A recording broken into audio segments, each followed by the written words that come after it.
everyone, my name is ZeBirdBrain and today we are talking about cutout animation. Now I know that a lot of people skip through my tutorials because they're like, I know that, I've been using Harmony for 7 years. Okay, I don't care. Today we're talking about things that I've seen veterans Harmony user not know about. The knowledge needs to be told, okay? So I'm gonna spread the gospel. When you work in Harmony, especially if you come from older versions, sometimes you're gonna have habits that are gonna work for you, but that could potentially be made a bit better, okay? So we're gonna talk about moving deformers and moving peg pieces. Okay, so in the recent years, Harmony has had a lot of updates to make cutout animators' life easier. This is because rigs are getting heavier and heavier, and they're getting with lots and lots of deformer points. So of course, if you've been trained on Harmony 10, you will have certain habits that are gonna start to be detrimental if you keep them in Harmony 22 and onwards, because we have made progress. So let's start with deformers. If you are still moving your deformers by clicking them one by one with the shift key, I think you are missing out, okay?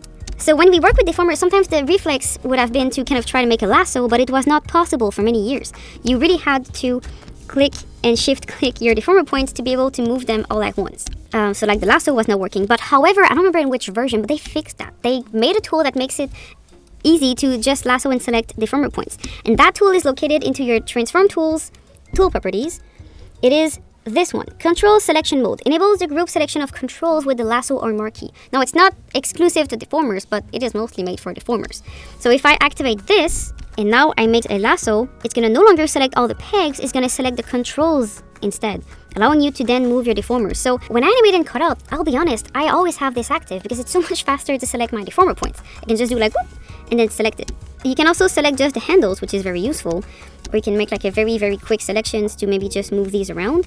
So that's great. Also, by the way, this is a button called peg selection mode. It allows you to click directly on the peg attached to a drawing instead of the drawing. So if you don't have it selected, for me to select the peg of that hair strand, I would need to press B to kind of go up in hierarchy. I'm going to show you that into the node view. If I select just my piece, I get the drawing view, and then if I press B, I would get the peg. If I use the peg selection mode instead, when I click on my hair here, I'm gonna directly select the peg. So that's great. It's not a perfect tool because then if you use peg selection mode and you try to select like your hand and then go to the drawing substitution to select more hands, you don't see them because you're selecting a peg. So it's kind of annoying. When you do your lip sync and your finesse hand posing and whatever, you do need to deactivate it and then you'll be able to choose your drawings, okay? So the peg selection mode is if you want to work with pegs, okay? Because I've heard it, animators are like, I hate the peg selection mode, it's stupid, I hate it because I can't select my hands. And I'm like, come on, if you need to select your hands, yes, don't use it. But 80% of the time, you don't want to select your hands anyway. So peg selection mode, control selection mode, great. And then the last one I want to show is that if you use your control selection mode to select your little deformer points, if you want to move all of these with like a bounding box, you can use something that was made like years ago called the show manipulator here. It is okay, it is not great, I don't love it, but it works. That thing is old, but it works great, okay? If you're in an older version of Harmony, do use that, it's great. But however, in the recent years, they have made an update to it as well. It's still there, because in Harmony, we don't like to remove features, because if you're used to it, that's good. But they have made a progress with this tool called the mixed manipulation mode. Mixed manipulation mode, I have a full tutorial about it, so I'm gonna put it into the description, you can check it out. But basically, this tool allows you to do two things. The first thing is you can select your deformer points, and then you'll have this bounding box that is, I think, more efficient than the old one, because then you can start to skew. If you have like an envelope deformer with the offset, usually the offset always have these broken handles. But if you're using the mixed manipulation mode and you click on the offset, you can then move everything together, so that's great. You know, when I was saying that when you have an offset in your envelope deformer, you should always place it in a place where it makes sense. This thing still stands, but if you are using your envelope on something that is completely round, then you didn't have a right place for it, right? So now if you have something that is completely round, you can use the mixed manipulation mode to still use your handles in a joint fashion. Okay, so that's something that's very useful.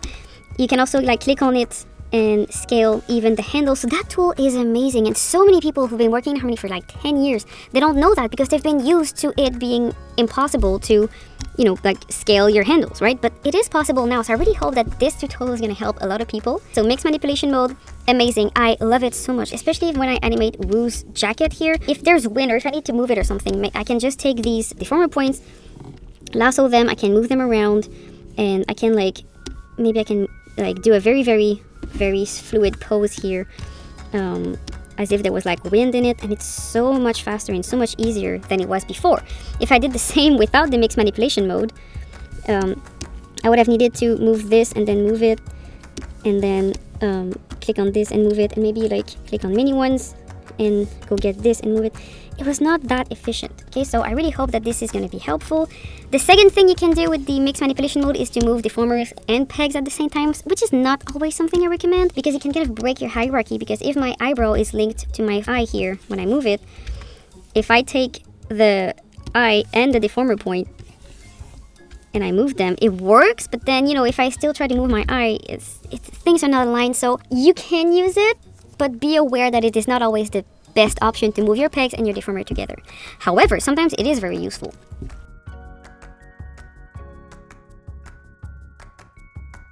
I don't know. I don't speak Draconic.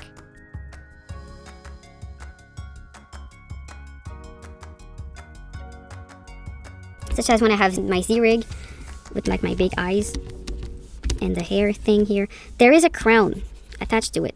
So sometimes if I want to make the crown or the head like have a stretch, I can take the deformer of the head and move them, and I can also ask them to move the crown at the same time.